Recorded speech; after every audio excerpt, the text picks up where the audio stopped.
Sir, kailan po ninyo nakilala itong si Mary Jane? Noong June 19, 2014 po. 2014 pa, so ang tagal na pala. Tagal na po, sir.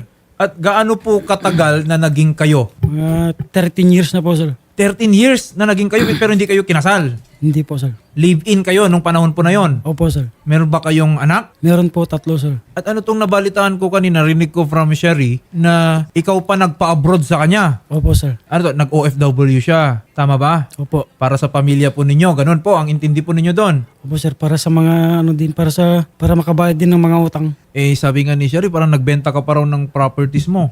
Opo. Yung lupa. So, yung pinagbentahan po ninyo ng lupa, yun ang ginamit pang proseso nung papunta niya ng abroad. Nagbenta ba o sanla, sir? Sangla po. Nagsanla, sanla. oo. Okay. Yung iba nagamit niya, tapos yung iba, sir, nagamit ko sa mga anak ko. Kailan po siya nag-abroad? Nag-umpisa nung September 3, sir, na nagpunta dito sa Manila. September 3, anong taon? Last year? Last year lang po, sir. Okay. Pero nasa abroad na talaga siya. Nag-flight nung December 8 po. Tapos mula po nung December 8, meron pa kayong komunikasyon. Wala na po. Simula nung October 20, wala na po. Nung papalipad na siya, papuntang abroad, tinigil na niya yung usap sa inyo? Bakit? Nung October 20 po, sir, na wala kaming contact. Bakit? Hindi na siya nagparamdam, sir. Ano nangyari? Nag-away ba kayo? Hindi naman, sir, kasi hinatid ko pa sa terminal ng bus nung pabalik siya ng Manila. Eh, may cellphone naman siguro siya. Meron, sir. Eh, eto, hindi ko maintindihan. Parang kung kailan na, no, yung ipinundar po ninyong amount, no, makakamit na ninyo, kumbaga, yung pinangarap ninyo na makapunta siya sa abroad, eh doon pa nawala. Opo, sir. Eh, paano yung mga 3 anak po ninyo? Hindi na rin niya nakausap. Hindi rin, sir. So, sir, kanina, sabi ni Sherry, nalaman nyo na lang na kinasal na siya sa iba. Opo. Kailan po yan? Nalaman ko nung May 7 po. Nag-send sa akin yung dating kalibin ng lalaki po ang nag-send sa akin. Okay. Ang picture nila. Kailan daw sila kinasal? Ewan ko lang, sir, pero nung nag-send sa akin, May 7 po. Nung nag-send sa akin ng picture nila. Parang judge ata po nagkasal sa kanila. Sa civil. Opo. Saan nangyari yun? Dito sa Pilipinas? Opo. So, ano to? Hindi talaga siya naka-abroad? Or baka naman, bago pa siya nag-abroad, eh kinasal na siya? Ang nabalitaan ko sa sir, December 8, nag-flight siya, tapos wala pa atang 2 buwan, Bumalik. bumalik po. Tapos baka lang naman, doon na nangyari yung kasalan. Kilala niyo po ba itong lalaking ito? Hindi po, pero ang pangalan niya po Wilson. Ma'am Valentina, ayan na ni Mary Jane. Ako, sir, si Valentina. Yes po, ayan na po, no? Asan? Pero, Ayan na ni Mary Jane. Alam ko naman yung tatamanugan ko, di kagtinagan na actor agpuan. Okay. Hello? Opo. Basta timbagak kanya na, ape pinag-abroad mo, kaya awan pa nagkasaran nyo, kasano nga naka-abroad dajay, kung nagkanya na ni Marvin. Marvin na ganata, manugang ko. Okay. Di ba? So, Di ka di? tinatawag ni Ma'am Valentina si Sir Marvin na manugang.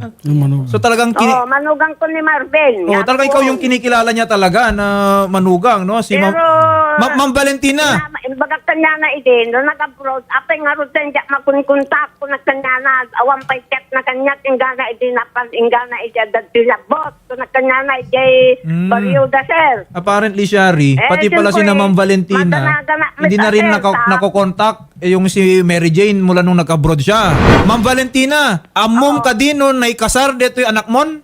Sir? Amom no naikasar ni Mary Jane ti sa baling lalakin?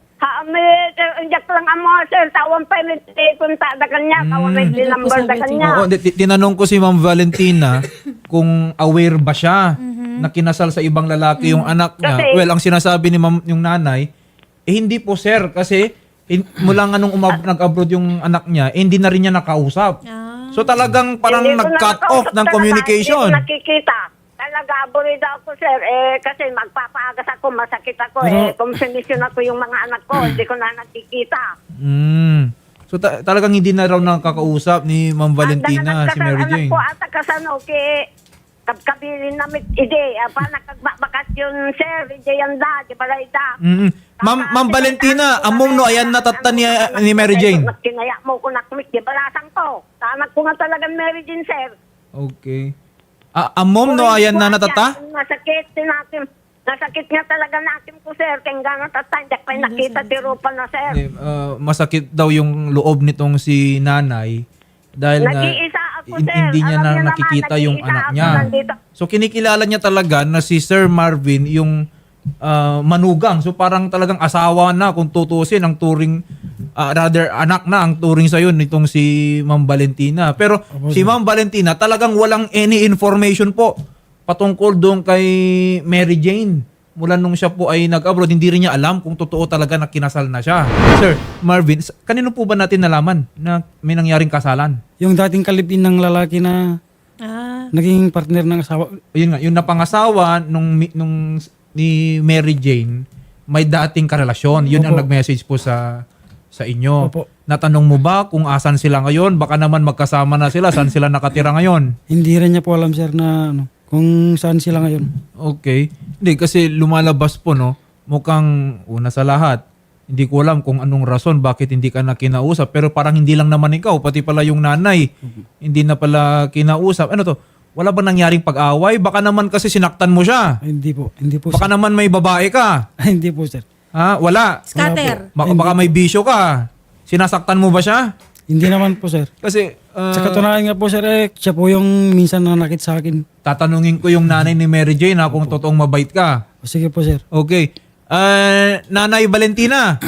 Oh. Ma'am, nasingpot ka din ni Marvin? Agpuon? Winter, tabago ak na kwa gamin, hindi na Totoo pa daw, nagpa mabait nagbakasyon ni tayan dati, bagata nga nga agapurod ni Mary Jean ko. Oo. Ito ta na panak mit sir. Adi na magkukin ni Marvin. Na mo pa mapasangpit, kung nagkanya na, no, di pa nga chat kanya yo, o may ka, di ayang ko, kung nagkanya na, tapno mo karamidik kung nagkanya na sir. Okay. So, well, Shari, kino-confirm po ni nanay na talagang mabuting partner naman po itong si Sir Marvin.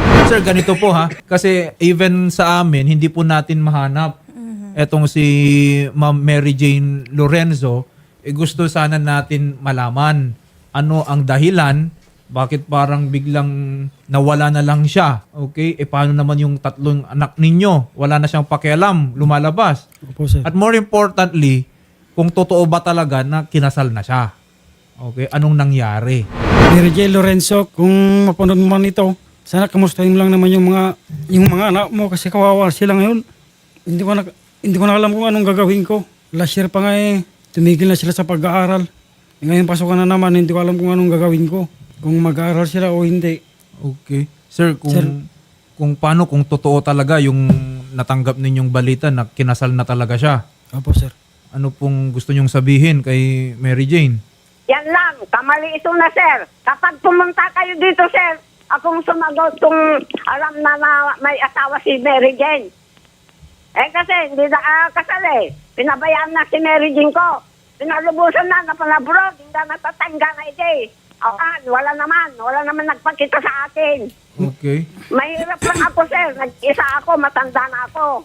Pwede pong magsalita po, Pumunta sir. Sige ako nga, sa Cagayan ano ba yun? sir, wala Sabi niya? akong pera. Mang, Pero sir, sana pahanap lang ang buhay ko. Mang, Oh. sige umat di nang pilit-pilit kanya na hindi nga pa nag-apply. Awan, di imbaga na, hindi, Marvin, imbaga may kanyang anak ko, hindi, maya kita yan niya, talabot. Parang Nga, pinag-usapan apay nila nga, pinalubot. bakit pa kasi pina-abroad nila, parang ganon. Parang okay. Oo. Huwag na po kayo mag-away wag na po kasi natuloy na talaga wala na po tayong magagawa doon.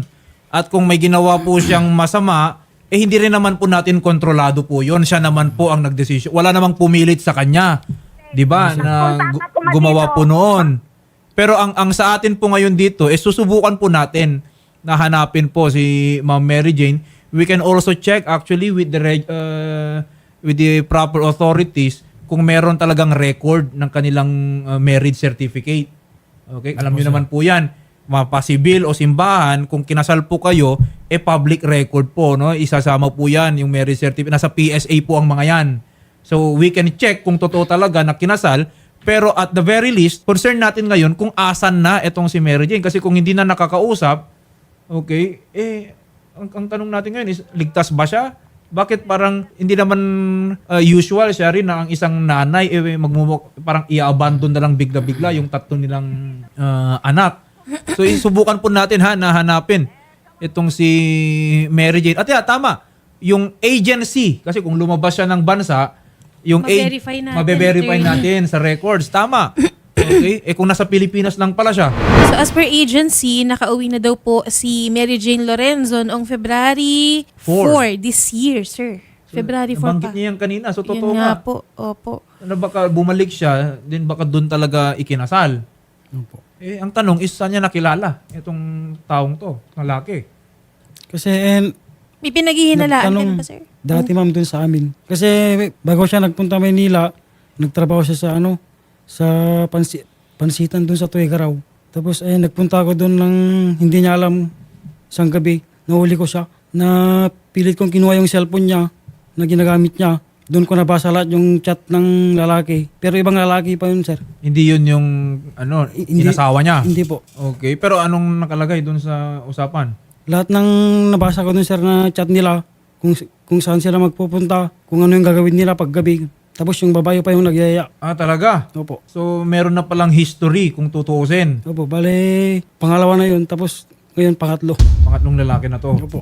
Kung uuwi siya sa iyo, tatanggapin mo pa rin? Ayaw ko na po. Ayaw mo na? Ayaw ko So, na, para sir. na lang po talaga sa bata? Para sa mga bata, sir. Actually, yung mga bata po, well, of course, we will not give the names, no? Nung mga bata, pero may gustong sabihin itong mga bata. Ayan, ito si alias Boy. Toy, may gusto kang sabihin sa mami mo? Ikaw daw.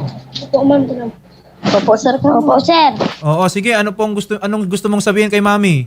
Ilocano, sir. Ano ba sabihin mo kay mama mo? Mang, agawit ka na ko na. Mang, agawit ka na, mang. Uwi ka na. Ano maasikaso mi ti panagbasa mi ko na. Ano nga suruan? Ano pong... kami? Ayan, uwi ka na para maasikaso yung pag-aaral namin. Okay. Yan po yung eldest ninyo. Okay. Ano yung mamang ko, sir? Ayan, dumdumngag ni mamang mo. Nyati kaya mo nga ibaga kenyana. Mang, katuyin, mang.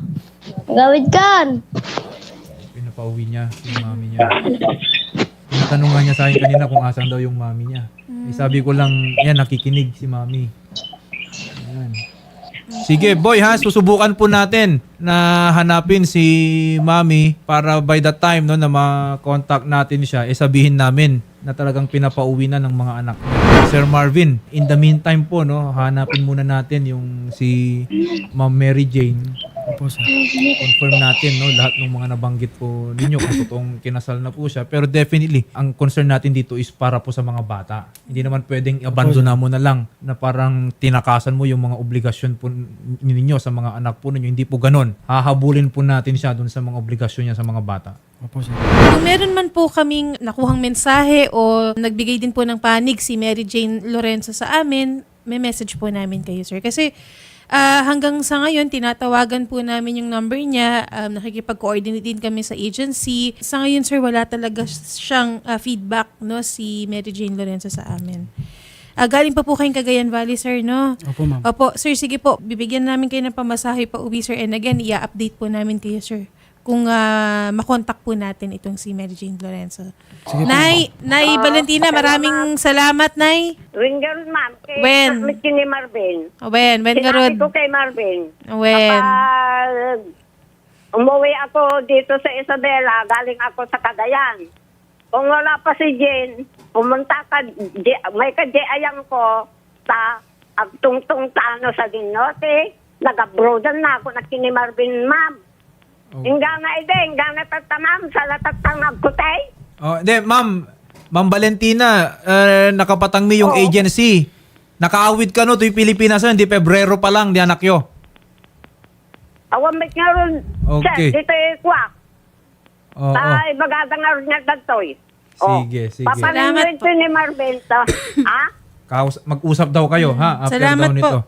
Nay, thank you, Nay. Salamat. Promise. Sige Salamat po. No, ni Mary Jane, ayan ko, ay, ibaga. Okay. Okay. Salamat po, sir. Thank you very much po, sir, ha? Salamat Thank po. you din, ma'am.